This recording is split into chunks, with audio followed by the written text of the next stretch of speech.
ভূতের গল্প। হাই, আমি একটা ভূত, আমি একটা চোরকে ভয় দেখাবো।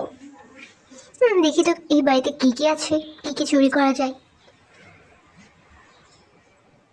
ও মাই গড, এখানে তো একটা চোর ঢুকে গেছে। আমি এখন কি করব? আমি কি করব? আমি একটা জায়গায় লুকাই। আমি কোথায় লুকাবো? কোথায় লুকাবো?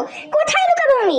আহ, আহ, এখানে একটা আলমিরা আছে, আমি কি এখানে লুকাবো? হ্যাঁ, আমাকে এখানেই লুকাইতে হবে, তাছাড়া আমার কোনো জায়গা নাই।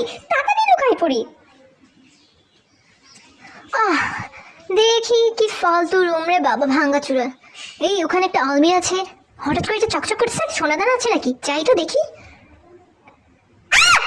এখানে তো চোর চলে আসছে, বাঁচাও! ভূতটা আমাকে ভয় দেখাচ্ছে, নিজেই ভয় পেয়ে গেল।